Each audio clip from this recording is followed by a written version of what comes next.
Darren Pearsall starts it off. Chester with the 1-0 lead, trying to hit the back end of the 2-shot foul situation. And if he does, Randy, he's going to improve his average.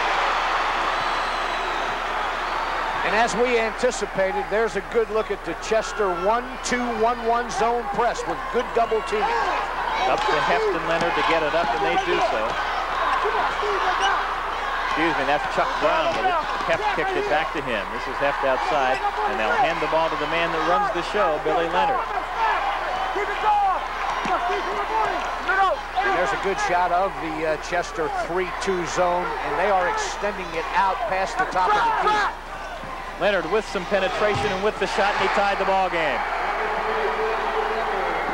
Well, if he's sick, Chester hopes he doesn't get the feeling much better after that shot. Pearsall again up and over his counterpart. That was an air ball. It will still belong to the Chester Clippers. It's the one thing that had Dan Pasella concerned today, their offensive rebounding and defensive rebounding. He said the Clippers were awesome on the boards for a good high school team. Driggins went back to the guard. This is him out on top again. Miller after the fake, and he walked with it. Steve Miller took a little trip as he tried to penetrate on the baseline.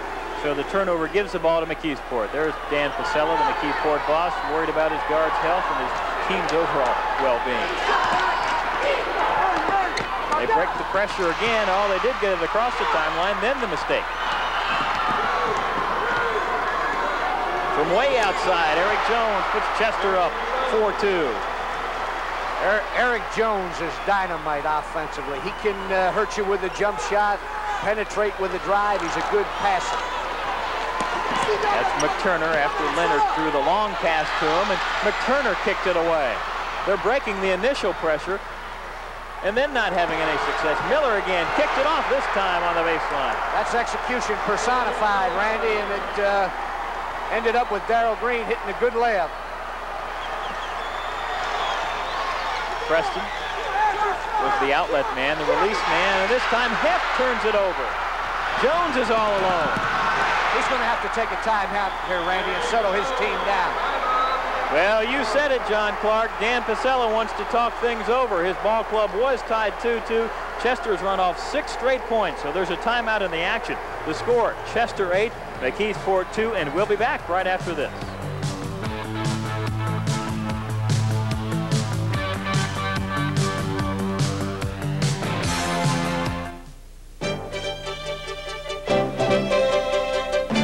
Instead of Randy, in a game like this, they don't want to fall behind too much in this one because there is no tomorrow.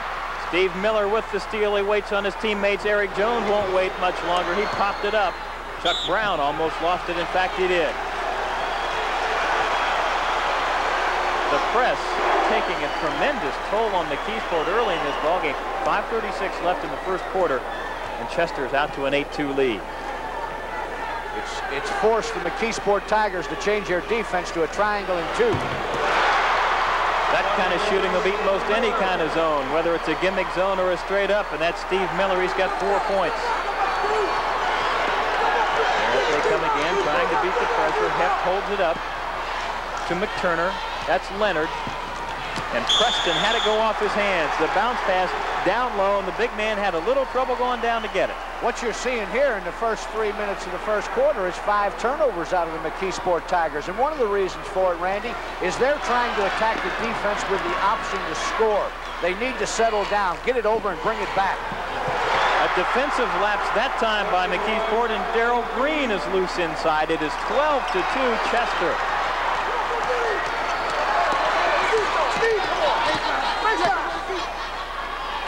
Heft out on top. Leonard, he likes to take the important shots. He's really been a man in the clutch for them. They're down by 10 right now. 4:45 in the first quarter. That's Leonard. He's 1 for 2 now. He scored the first and only points of the game for McKeesport. Here comes Jones again. To the baseline, and a bad pass, a blind pass behind him. There comes Jones to help atone for his mistake. Miller lost the handle. They'll jump it up. And that's a good Chuck call Brown out of the official. It's kind of one of the rules I miss on the collegiate end of it in the television business is the jump ball, because it is a factor in the game, and let's see the execution. Chuck Brown jumps it up for McKeesport. He lost the tap, however, to Chester, and this is Miller. Boy, they looked at the bucket right away. McTurner had a hand on it. Look at Green battle. It won't go for him. Billy Leonard, the guard, down low to get the board for McKeesport. That was that offensive rebounding that we talked about. Even though they missed it, they had 2 shots at it. McTurner has it rejected. Pearsall right back at him. Darren Pearsall, 6'7". What you're looking at is you're looking at McKeesport with 1 field goal. They're a little nervous. It's still early in the ball game. They just need to settle down and get some good shot selection. Heft took it way outside. It's off the mark, and here comes Chester. Miller on the run. Again, the outside game. Off a little bit. That went off the top of the backboard. Preston had a hand on it. This is Preston again, knocked away from him. Fast and furious inside, and a whistle finally has to call a halt to everything. It generally happens in a state tournament game, Randy. When you don't shoot well, the rest of your game goes in the tank as well, and that's what's happened to McKeesport there. As you can see the ball bouncing around and the Clippers being at the right place at the right time. And they're going to have to settle down and come down, move the ball around, let everybody touch it, hope to get that chemistry going and shoot a couple of key shots and get back in this game. Earl Green is at the line. He'll have the 2-shot foul.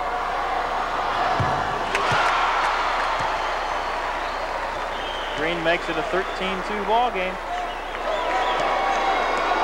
As I sit here and watch the first 4 minutes of this game, it's almost like the Chester Clippers remind you of a miniature Louisville Cardinals from being on the tee this afternoon. Tremendous athletic, innate ability. McKeesport substitution with Sam Commodore. He's been the 6th man off the bench. They need a spark right now. Leonard drives it in all the way, and Billy Leonard finally talks it down. So he's got all 4 McKeesport points. It is 14-4, and Leonard committed the foul there. What transpired on that one, Randy, Billy Leonard had the right idea, but the one thing that he didn't do is he didn't seal off the lane as well as he could have, and he lunged into the offensive player and was called for a block.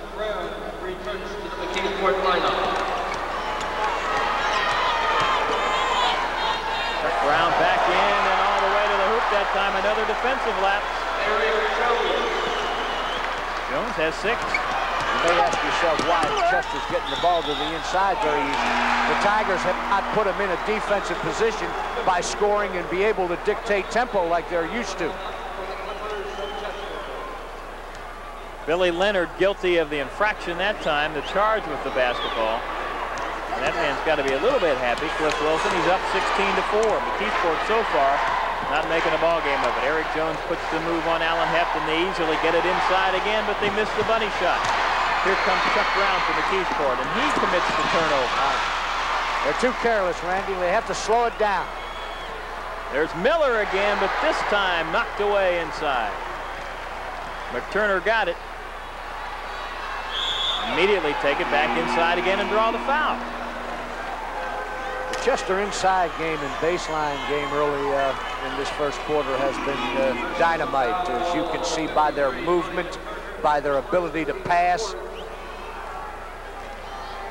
There was Darrell Green putting it on the floor with 1 dribble up on the board, and he's going to go to the line to shoot 2. And there's a concerned Dan Pasella. Not only would the scoreboard be cause for concern, but Billy Leonard asked to be taken out of the ballgame. He must be feeling bad. Not to make excuses, but he looked over at his coach and said he wanted out. After they break the trap, here comes Heft across the timeline. That's what they need to do right there, Randy. Bring it over, take it back, set it up, and move the ball, but not like that. They're definitely shaky. Totally taken out of their game by the Chester pressure and the number of turnovers committed by McKeesport here early in the ball game. The big factor in Chester blowing out to the lead, a timeout in the action. The score is Chester 16 and McKeesport 4. We'll be back right after this. Over 7 times. The Chester Clippers have 16 attempts at the hoop, whereas McKeesport only has 4 shots. And now you see the McKeesport defense getting awful active, and they've gone from their zone to their man-to-man. They're down a dozen. They have to come out and make some things happen. Tried to work a bit of a trap on Miller on the far side, and he got away from it. You'll notice the Clippers run kind of like a clear out or a motion offense against that tight man-to-man. They pass and go away from the ball. They went for the back door there and almost had it open. But they will retain possession. And Bill Leonard checking back into the McKeesport line. Even though both these clubs are explosive offensively, it almost is at the point where McKeesport needs to play a half-court game against them. They need to slow them down. Back in their 2-3 zone. Jones and Green out on top so far, very impressive. The ball doesn't stay in their hands very long. They look to penetrate and move it. They do, and they got it inside that time to Darrell Green. He's got 6, and it's 18-4. And all 6 of them have been well earned. McTurner, the release man there, knocked away by Jones. He got a hand on it. No turnover, but nearly. Leonard to the baseline. He drew the foul. Ironic, Randy, but I think that's the first foul that's been called against the Chester Clippers. Billy Turner penetrating underneath. And anytime you leave your feet defensively, as Steve Miller did there 9 out of 10 times, you're going to commit a foul. Robert McLean, number 50, is checked into the Chester lineup.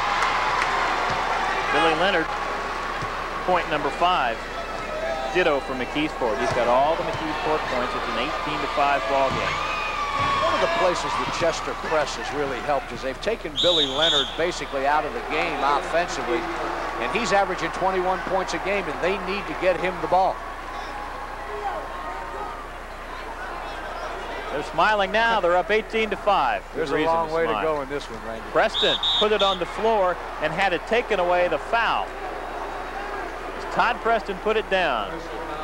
Maybe he should have taken it right up. Easy to say from here. Well, I think the majority of big people that play this game, if they wanted to make all their coaches happy, they would put it on the floor as little as possible. Take it right back up to the board because you're just dealing with reaction time. Pass knocked away. McTurner finally retrieved it. This is Leonard way outside. Heft to the board. And he can't get the easy shot to drop. Commodore diving on the floor. Miller had a hand on it. Commodore's shot will count, and maybe that will break a bit of the ice for McKeesport. You know, I reminisced a little last night with a fellow by the name of Eddie McCluskey, who's won 7 state tournaments in Pennsylvania, and he told me how good Sam Commodore was, and what a great look at what Coach McCluskey indicated. The foul's on number 50, Robert McLean, who hasn't been in the lineup but about a minute or so. He picked up the personal. 42 seconds left in the first quarter, and Commodore's 3-point play makes it an 18-8 ball game. Sometimes when you get out in front like Chester has, you can get lulled to sleep. Leonard got a hand on it. It still belongs to Chester. A couple of teams from the West, in the AA to be specific, Stowe Rocks in the boys AA, North Catholic in the girls AA here in this tournament, both were behind big in the early going, and they came back to win. McKeesport trying to do the same thing. Preston put some pressure on the shot. Chester's Clippers come up with the rebound, and a foul on the loose ball. It's a good foul called by the official Rousseau on that one. Derek Reed grabbed on the elbow, and McKeesport, with 26 seconds to go in his first quarter, they're down 10, but Randy, they could be down a lot more than 10. Heft was double teamed and trapped, and he got rid of it, and the mistake by Commodore is he traveled with it. You see their ball handling is awfully shaky.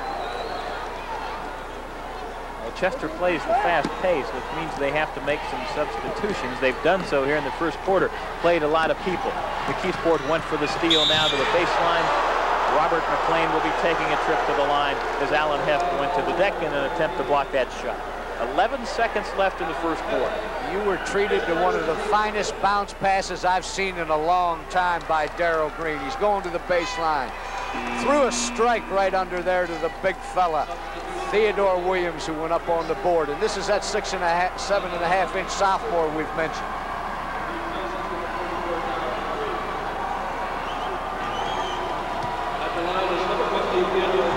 Well, he's averaging 9 points a game coming off the bench, which tells you that he gets a lot of playing time, and he looks like he's going to be a great one before he leaves. He's still learning. He used all the rim on that one, Randy. I kind of thought he was going back on defense there before the ball left his hand.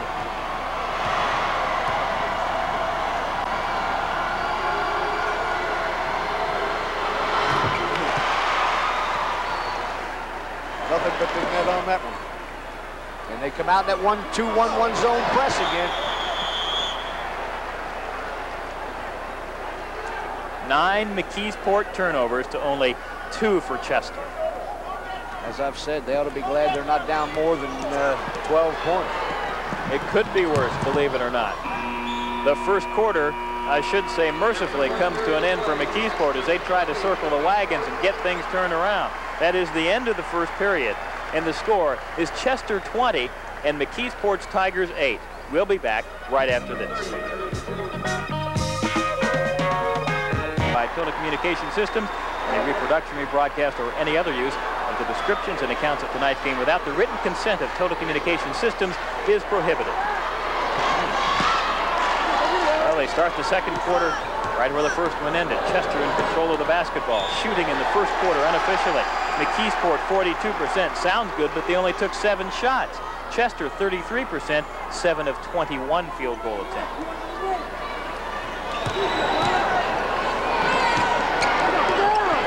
Across the timeline. McTurner with a high percentage shot, and he got fouled on the way up.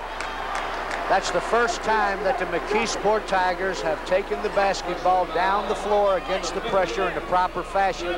They moved the ball. They didn't put it on the floor. One pass down, fake, and the big fella, Theodore Williams, left his feet, and at 6'7.5" inches tall, he doesn't want to do that too many times because he's got good arm span. Tony McTurner, first point of the night for him. Against Farrell in the semifinal game, he had a great night. 14 points, 11 rebounds, 4 block shots. McTurner was just a force inside from McKeesport. He got both up. One of the devastating stats at Chester is that they have all 5 players averaging in double figures, whereas the McKeesport Tigers are depending on 2. And there's a bit of a rarity, a Chester turnover in 10 now, 2010. I think these are 2 fine teams. We're going to have a pretty good one before it's over. McTurner to Heft. They've got the break, and Heft misses the layup. Preston puts some pressure on the ball, but here comes Chester. Pearsall dumps it off nicely to Miller. The chemistry, the execution, and the orchestration by Eric Jones is excellent in this game. You saw something that pleases a high school coach there. One of the bigger people giving up the ball when he got near the basket if the guard had the higher percentage shot. Pearsall kicked it off nicely to Miller. Preston double teamed in the corner. Leonard was open momentarily. That's McTurner all the way across. Working down on the baseline. Preston had a hand on the rebound. This is Leonard. Tony McTurner is working for the baseline shots, and he's getting a couple of them. They aren't falling for him. Heft turned it over. Yeah, I think we can mention that their ball handling is atrocious. I don't think that would be being too cruel, just being accurate at the moment. 22-10. They're going to have to get Billy Leonard in a position where he can get some good shots against that zone defense.